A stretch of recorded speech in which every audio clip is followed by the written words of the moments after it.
જય માતાજી. એચઆઈઆર મત સુધારણા તે અત્યારે આપણે ગુજરાતમાં ચાલે છે અને આપણા ભારતના અન્ય 12 રાજ્યોમાં પણ ચાલે છે.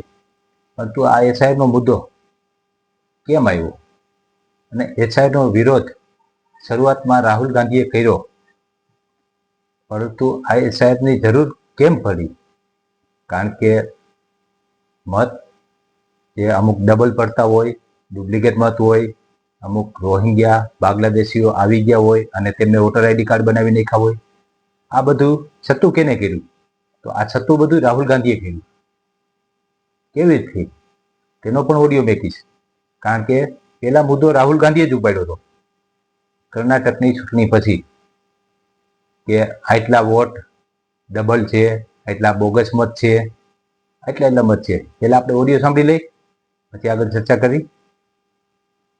तो एक लोकसभा में हमने अपनी एनालिसिस शुरू की, बेंगलोर सेंट्रल की लोकसभा, और उसमें हमने एक विधानसभा चुनी महादेवापुरा। और आपने मेरा कल प्रेस कॉन्फ्रेंस देखा होगा, उसमें हमने 100% साबित कर दिया है कि इलेक्शन कमीशन और बीजेपी ने मिलकर आपसे कर्नाटका से लोकसभा चुराई है।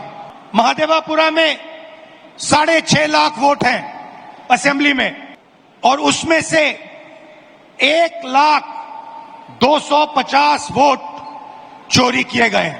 मतलब 6 में से 1 वोट इन्होंने चोरी किया है। 5 तरीके से चोरी की गई है। डुप्लीकेट वोटर, मतलब एक वोटर अनेक बार वोटिंग कर रहा है, 4 अलग अलग पोलिंग बूथ में वोट डाल रहा है, 5-6 अलग पोलिंग बूथ में वोट डाल रहा है। ऐसे तकरीबन 12,000 वोटर हैं। फेक एंड इनवैलिड एड्रेस, मतलब इनका पता नहीं है या फिर 0 नंबर एड्रेस है। तकरीबन 40,000 ऐसे वोट हैं। बल्क वोटर, एक एड्रेस में 1 बेडरूम का घर है और उसमें 40-50 लोग रहते हैं, और जब उनको वहां हम ढूंढने जाते हैं वहां पे कोई नहीं है, और घर का मालिक बीजेपी का लीडर। इनवैलिड फोटोज 4,000 वोट जिसमें फोटो है ही नहीं, या इतनी छोटी फोटो है कि दिखाई नहीं देती।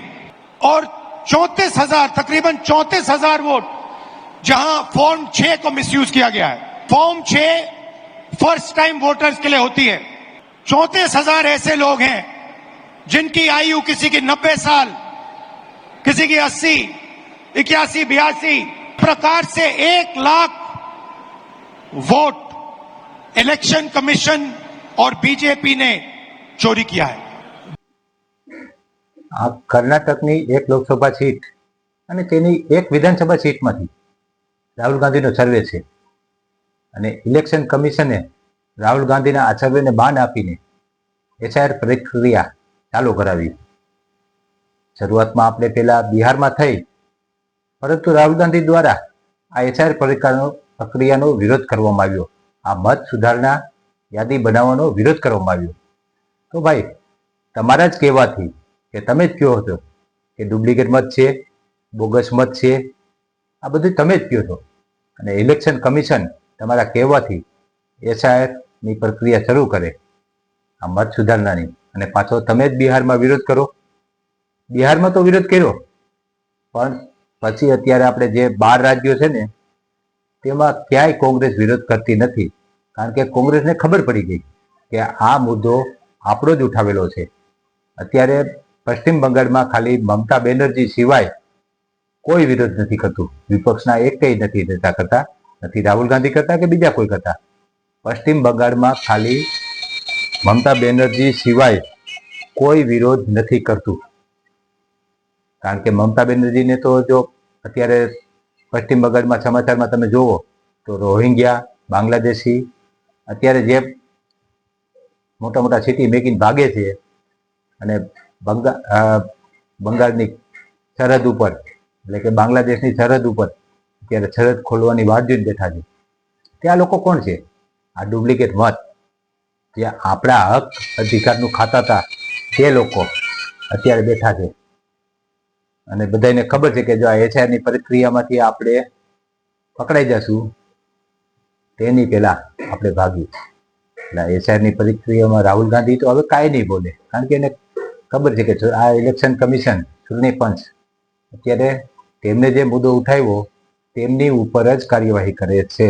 મત સુધારણા યાદી પ્રધાનમંત્રી શ્રી નરેન્દ્ર મોદીના મનમાંય નહીં હોય કે પછી શ્રી અમિત શાહના મનમાંય નહીં હોય, પણ શ્રીમાન રાહુલ ગાંધીએ આપ્યું, તેથી ચુનાવ આયોગ એટલે કે ઇલેક્શન કમિશન અત્યારે મત યાદી સુધારણા કરે છે. અને તેમાં બિહારમાં રાહુલ ગાંધીએ વિરોધ કર્યો અને પછી હવે એકેય ચૂંટણીમાં વિરોધ કરવા માંગતા નથી. બરોબર, એટલે વિપક્ષના નેતા અમુક માની લો સત્તા પક્ષને ન ખબર હોય કે આ વસ્તુ આપણે નથી કરવાની, પણ વિપક્ષના નેતા અમુક તેમના ભાષણમાં કે પછી ક્યાંય રેલીઓમાં અમુક મુદ્દા એવા ઉઠાવી દે કે જે તેમને જ વહમાં પડે છે. અને આ એસઆઈઆરની પ્રક્રિયા મત સુધારણા વિપક્ષને જ વહમવું પડશે, કારણ કે રોહિંગ્યાના મત, બાંગ્લાદેશીઓના મત કેને મળતા હતા, બિહારમાં કેને મળતા હતા, પશ્ચિમ બંગાળમાં કેને મળે છે, આ વિપક્ષને જ મળે છે. અને તેને જ અત્યારે પછી વહમવું પડવાનું છે. અને જે વાત આપણે મત કેમ કપાય છે તેનું એક ઉદાહરણ આપણે બતાવી દઈએ કે 2002 પહેલા તમારા કોઈ પણ મતદાર યાદીમાં તમારા ઘરના સભ્યનું નામ હોવું જોઈએ. માની લો મારા કુટુંબમાં અત્યારે 5 મત છે, તો મારા બાપુજીનું યાદીમાં 2002ની યાદીમાં મારા બાપુજીનું મતદાર યાદીમાં નામ હોવું જોઈએ, તેથી અમારા કોઈ મત ન કપાય.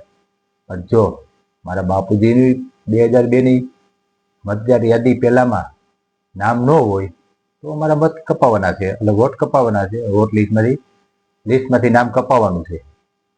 તો તે માટે સરકારે અમુક નિયમો બનાવ્યા છે કે ક્યાં ક્યાં પુરાવા દેવા, તે BLO અધિકારીને આપણે પૂછી લેવું, જેથી કરીને યાદીમાંથી આપણું નામ ન કપાય.